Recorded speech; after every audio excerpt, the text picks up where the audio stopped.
Buenas tardes. Vamos a continuar con los atributos de las personas físicas. Esas las características que son propias de los individuos, de los seres humanos.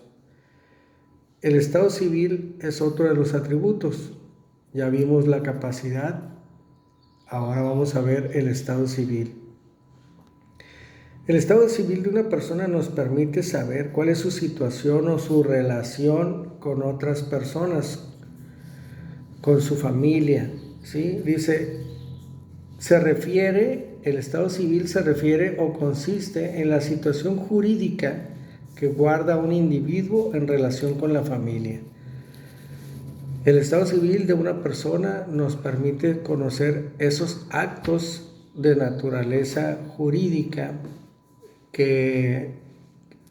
con las que se relaciona con otras personas. Por ejemplo, si es una persona que ya contrajo matrimonio, o si es una persona soltera, o de quién es hijo, o si tiene hijos, ¿sí? Quiénes son sus padres.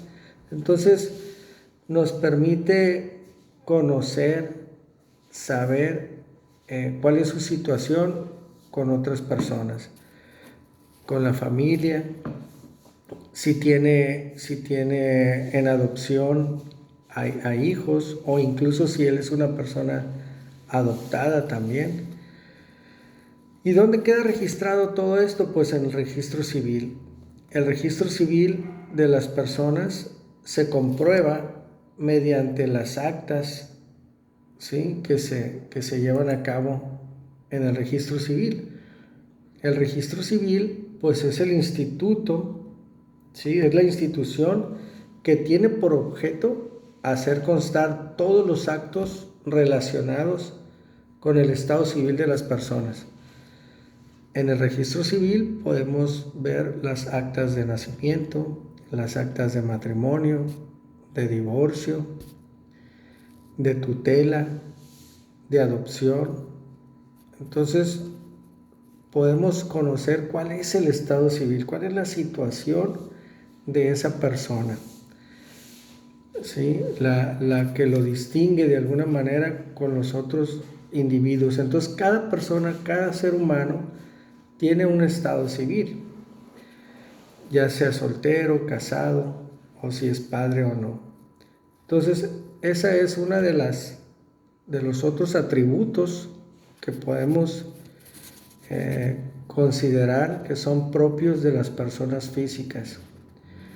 Regularmente cuando llenamos alguna solicitud, siempre es el estado civil de las personas soltero o casado, ¿no? O viudo o divorciado, pero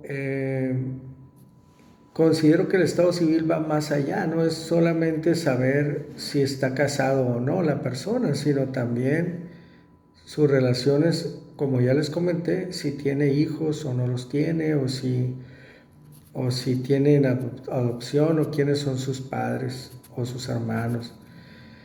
¿Sí? Es la situación de alguna manera jurídica que guarda el individuo, la persona, con relación a la familia, ¿sí?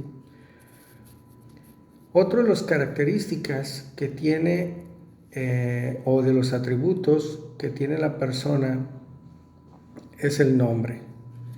El nombre, ¿y qué es el nombre? El nombre es el conjunto de palabras, ¿sí?, que se utilizan para identificar de manera única a una persona.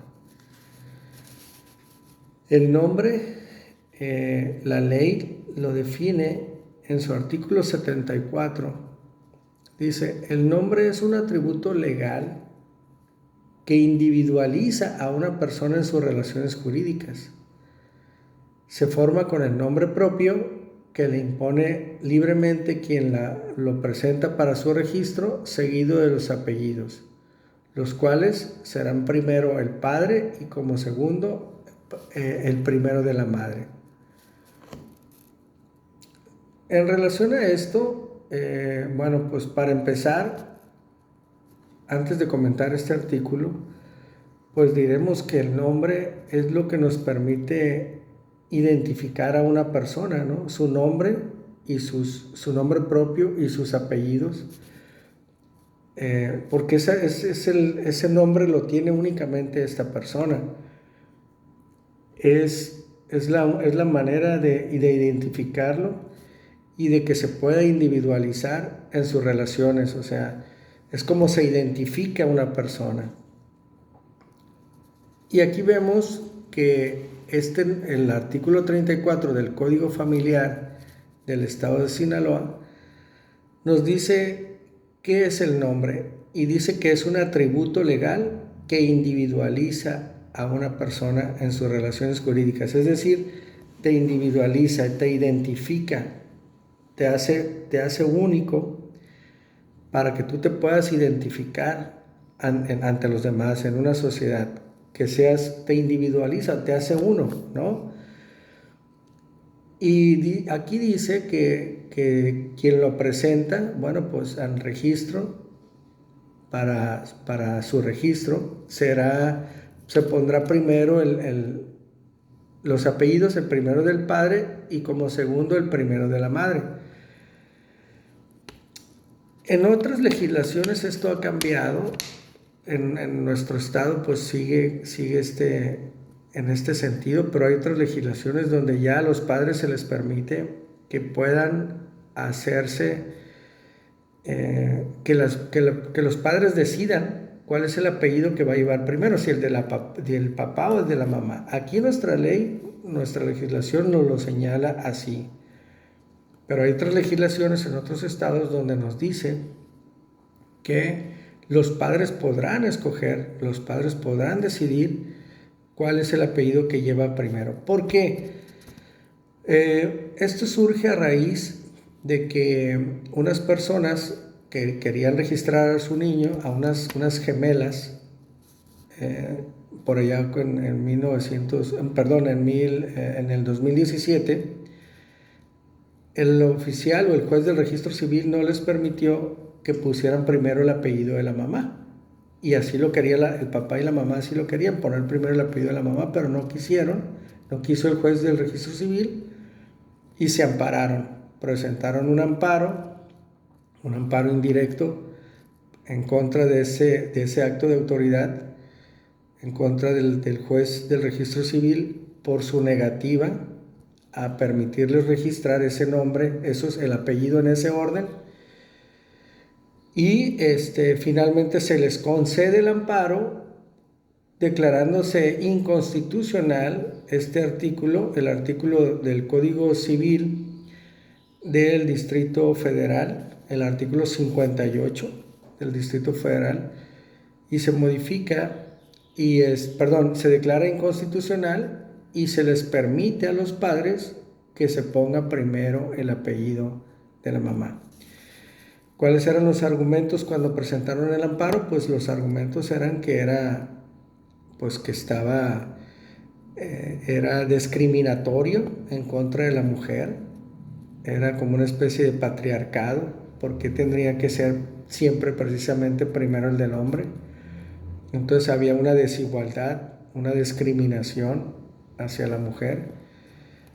Y ese fue el argumento principal. Se promueve el amparo y el juez de distrito les concede diciendo, bueno, sí, tienen razón, no tiene por qué ser así. Ese es el artículo 58 del Código Civil del Distrito Federal, es anticonstitucional y no tiene por qué aplicarlo el juez del registro civil, y por lo tanto se resuelve en la sentencia de amparo que ellos puedan poner los apellidos en el orden que ellos así lo consideren.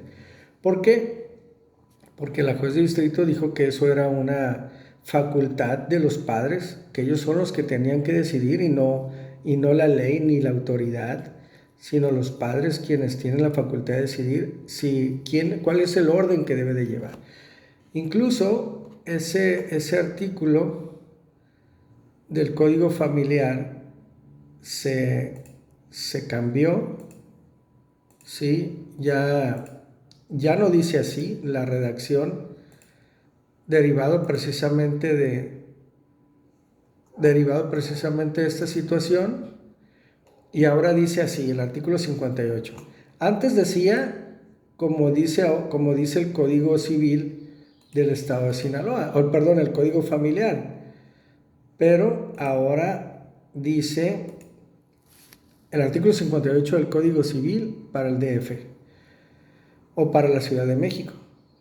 El acta de nacimiento contendrá el día, la hora y el lugar de nacimiento, el sexo del presentado, el nombre o nombres propios y los apellidos de los progenitores en el orden de prelación que ellos convengan, ¿sí? Ya no es primero el del papá y después el de la mamá, ¿no? Dice llevará el nombre o nombres propios y los apellidos de los progenitores en el orden de prelación que ellos convengan. Entonces, se hizo esta reforma a este artículo, fue en octubre del 2017 que se reforma el artículo 58.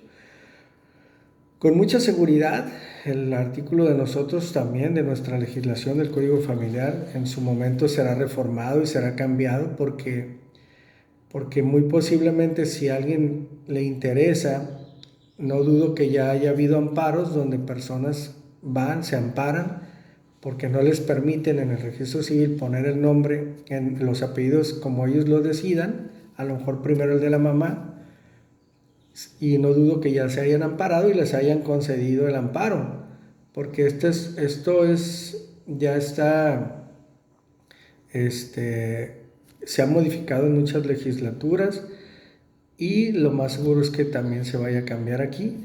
Si alguien de aquí, por ejemplo, del Estado de Sinaloa, quiere registrar con base en el artículo de nuestra legislación, el artículo 34, pues les negarían, posiblemente les van a negar que le pongan primero el de la mamá, pero si se amparan, con mucha seguridad se les va a conceder el amparo y se va a obligar al oficial del registro civil a que se ponga el apellido de la mamá, si así se ponen de acuerdo los padres. Entonces, ¿qué va a terminar? Pues va a terminar, como se va a declarar inconstitucional, pues va a terminar reformándose ese artículo para quedar posiblemente muy parecido, si no igual, muy parecido al del Código Civil del Distrito Federal. Muy bien, pues así lo señala el artículo 34. También el artículo 34 dice, en cuanto al nombre, como otro de los atributos de las personas físicas que los identifican, que los individualizan, que sirven para poderlo identificar en la sociedad, en sus relaciones jurídicas, dice que el oficial del registro civil exhortará a quien presente al menor de edad para que el nombre propio con el que se pretende registrar no sea peyorativo, discriminatorio, infamante, denigrante, carente de significado, que al final sea objeto de burla. Esto es muy común, que cuando llegan al registro civil a registrar a un menor y luego le quieren poner un nombre a lo mejor raro, un nombre que saben que en un futuro pudiera ser causa de burla, el oficial de registro civil los exhorta para que no le pongan ese nombre, para que se lo modifiquen, para que se lo cambien. ¿En bien de quién? En bien del menor, porque él no sabe. Ya después crecen oye, por mamá, papá, ¿por qué me pusiste así? ¿No? Entonces ellos les dicen, oye, no, eso está muy feo, o se escucha mal, se puede malinterpretar y luego el niño, pues, él es el que va a sufrir. Entonces los exhortan a que no lo hagan, incluso a veces hasta les dicen, así no se va a llamar, no lo voy a registrar así. ¿Por qué? Porque es protegiendo los derechos del niño, ¿no? Entonces, nada más como comentario lo hago, ¿sí? Parte de las características del nombre. Pues esos son dos más de los atributos que tienen las personas físicas, ¿sí? Cualquier duda, pues lo comentamos.